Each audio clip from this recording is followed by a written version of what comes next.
اللہ تعالیٰ نے جو انسان پیدا کیے ہیں ان کے مزاج مختلف ہیں.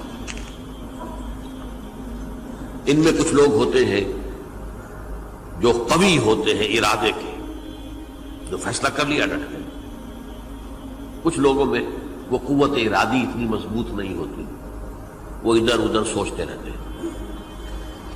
کچھ لوگ جسمانی طور پر بہت توانا ہوتے ہیں، کچھ لوگ جسمانی طور پر پیدائشی طور پر کمزور ہوتے ہیں. تو اگر کوئی قوت ارادی کمزور رکھنے والا شخص ہے، وہ بھی تو اللہ کی تخلیق ہے، اللہ کا بندہ ہے، خطاؤں کا ظہور ہو جاتا ہے، توبہ کرتا ہے، پھر کچھ عرصے کے بعد پھر خطا کا ظہور ہو جاتا ہے، پھر توبہ کرتا ہے. تو ہم تو یہ سمجھیں گے کہ ایک حد کے بعد پھر اس کی توبہ قبول نہیں ہونی چاہیے. لیکن حدیث سنیے. وعن ابی ہریرہ رضی اللہ تعالی عنہ قال قال رسول اللہ صلی اللہ علیہ وسلم ان عبدا اذنب ذنبا، یقیناً ایک بندہ جو ہے وہ ایک گناہ کرتا ہے. فقال، پھر وہ کہتا ہے رب، اے میرے پروردگار، اذنبت فاغفر لی، مجھ سے گناہ ہو گیا ہے، مجھے معاف فرما دے. فقال ربہ، تو پروردگار یہ کہتا ہے اعلم عبدی ان لہ ربا یغفر الذنب ویأخذ بہ، میرا یہ بندہ یہ جانتا ہے کہ اس کا ایک رب ہے جو گناہ معاف بھی کر سکتا ہے اور سزا دے بھی سکتا ہے. کیا مانی ہوئے؟ گناہ اس نے کیا ہے لیکن جانتا ہے اللہ کو کہ وہ معاف بھی فرما سکتا ہے، تبھی تو وہ اللہ سے معافی کی درخواست کر رہا ہے. اس کے اس جاننے کی بنیاد پر، اس کے اس علم کی بنیاد پر، اس کے اس ایمان کی بنیاد پر فرمایا غفرت لعبدی، میں نے اپنے بندے کو معاف کر دیا. ثم مکث ما شاء اللہ، پھر وقت گزرا جتنا کہ اللہ نے چاہا. ثم اذنب ذنبا، پھر اس سے گناہ ہو گیا. فقال رب اذنبت ذنبا فاغفر، پھر کہتا ہے پروردگار مجھ سے گناہ ہو گیا، پھر مجھے معاف فرما دے. فقال ربہ، اللہ فرماتا ہے عالم عبدی ان لہ ربا یغفر الذنب ویأخذ بہ، میرا بندہ ہے نا جو جانتا ہے کہ اس کا ایک رب ہے، ایمان باللہ اس کے اندر ہے، تبھی تو پکار رہا ہے. اور یہ بھی جانتا ہے کہ وہ گناہ معاف بھی کر سکتا ہے اور چاہے تو پکڑ بھی سکتا ہے، سزا بھی دے سکتا ہے. تو فرمایا، اللہ تعالیٰ فرماتے ہیں میں نے فرمایا کہ میں نے معاف کر دیا. ثم مکث ما شاء اللہ، پھر ایک عرصہ گزرا اس کے بعد. ثم اذنب ذنبا، پھر اس نے گناہ کیا. قال رب اذنبت ذنبا آخر، اس نے کہا پروردگار میں نے تو پھر ایک اور گناہ کر دیا، فاغفر لی، مجھے بخش دے. فقال اعلم عبدی ان لہ ربا یغفر الذنب ویأخذ بہ، میرا بندہ جانتا ہے نا کہ اس کا ایک رب ہے جسے وہ پکار رہا ہے، کیوں وہ جانتا ہے کہ اسے اختیار حاصل ہے کہ چاہے تو بخش دے اور چاہے تو پکڑ لے. اس کے اس علم، اس ایمان کی بنیاد پر میں نے اسے معاف کر دیا. ایک اور حدیث، میں نے چونکہ اس گفتگو کے لیے ان احادیث کا تفحص کیا ہے، یہ تو بہت ہیں حدیثیں، میں نے ان میں سے کچھ چنی ہیں. ہمارے بعض واعظ ناصح وہ بھی کسی شخص کو روکتے رہے، برائیوں سے روکتے رہے، نہیں رکتا، تو کہیں غصے میں آ کے اللہ تجھے کبھی معاف نہیں کرے گا.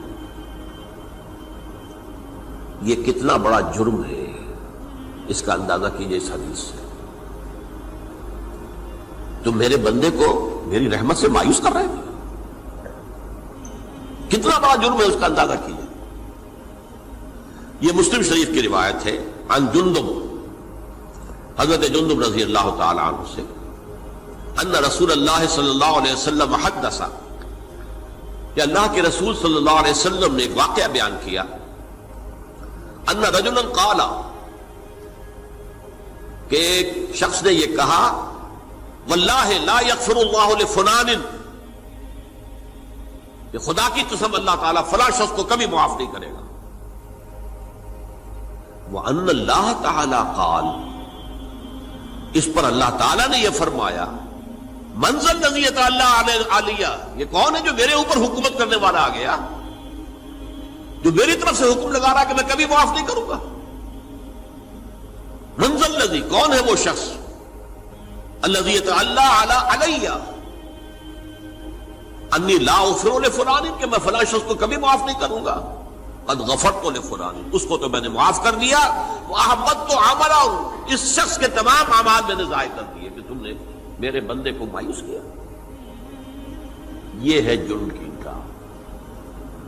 تو توبہ کی دعوت دیتے رہو، توبہ کے لیے لوگوں کو آمادہ کرتے رہو، توبہ جو ہے اس کے لیے ترغیب دیتے رہو، اللہ تعالیٰ معاف فرمانے والا۔ اب آخری حدیث سنا رہا ہوں، یہ تو بہت ہی عجیب حدیث ہے اور متفق علیہ، یہ بخاری اور مسلم دونوں میں۔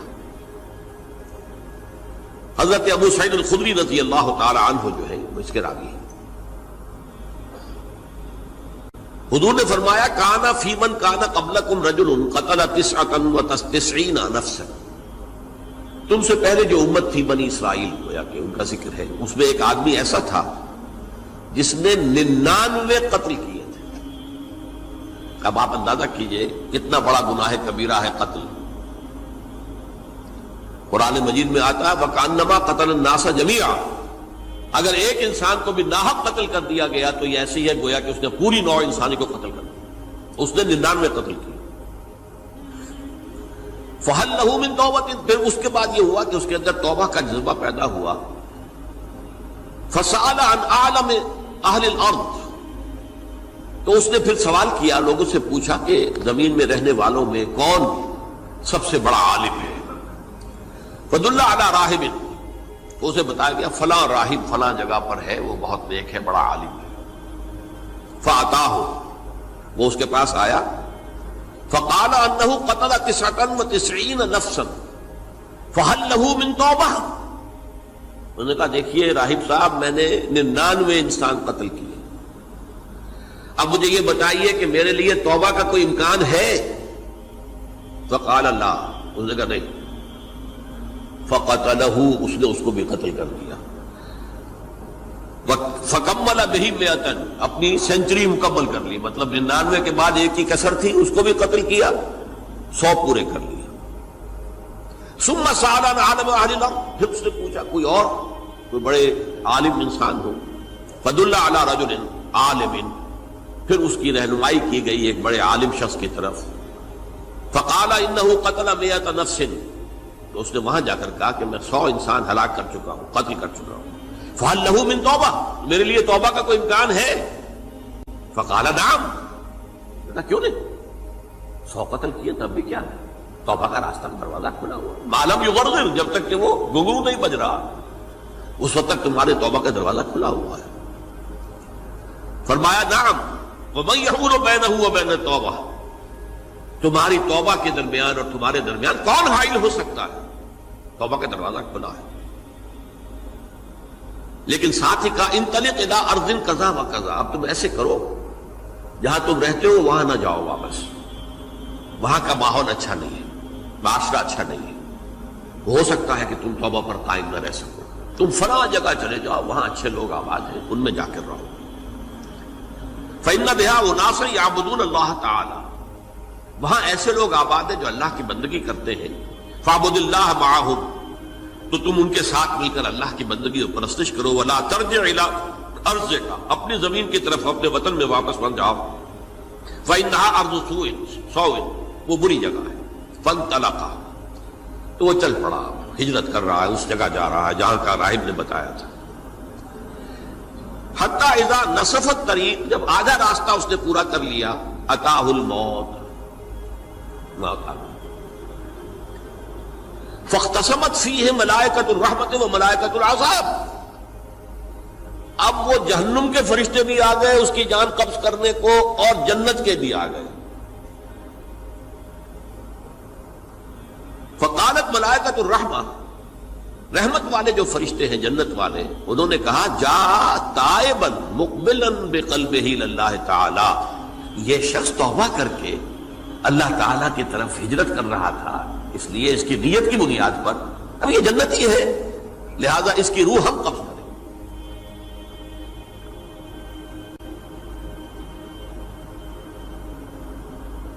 وقالت الملائکۃ العذاب، اور وہ جو عذاب والے فرشتے ہیں وہ کہیں گے انہ لم یعمل خیرا قط، تو نے توبہ کے بعد کوئی نیک عمل تو کیا ہی نہیں، تو کس بنیاد پر اس کو تم جنت میں لے جاؤ گے؟ اس کو تو دوزخ میں جانا چاہیے۔ فَأَتَاهُ مَلَكٌ فِي صُورَةٍ آدمی، تو ان کے پاس اللہ نے ایک اور فرشتے کو بھیج دیا آدمی انسانی شکل کے اندر، فَجَعَلُوهُ بَيْنَهُمْ، تو ان فرشتوں نے کہا بھائی ہمارا فیصلہ کرا دو، اس کی روح ہم لینا چاہتے ہیں یا ہم لینا چاہتے ہیں، انہیں حکم بنا دیا۔ فَقَالَ قِيسُوا مَا بَيْنَ الْأَرْضَيْنِ فَإِلَىٰ أَيَّتِهِمَا كَانَ أَقْرَبُ، کہ تم فاصلہ ناپ لو جہاں سے وہ چلا ہے اور جہاں جا رہا تھا اور یہاں اس کی موت ہو رہی ہے، تو کون سا فاصلہ زیادہ ہے؟ جب ناپا گیا، بلکہ ایک حدیث میں آتا ہے کہ اس پر اللہ نے زمین کو جو ہے حکم دے دیا، ایک طرف والی زمین تو سکڑ جا، دوسری والی جو ہے تو پھیل جا، تاکہ وہ جدھر جو وہ جا رہا تھا وہ زیادہ قریب ہو جائے بنسبت اس کے کہ جہاں سے وہ چلا تھا۔ تو اس فیصلے پر پھر جو فرشتے تھے جو کہ رحمت کے فرشتے تھے وہ اس بندے کو لے گئے جنت کے اندر۔ یہ ہے توبہ کی عظمت اور اس کی تاثیر۔ میرا دل برماہی نہیں آیا،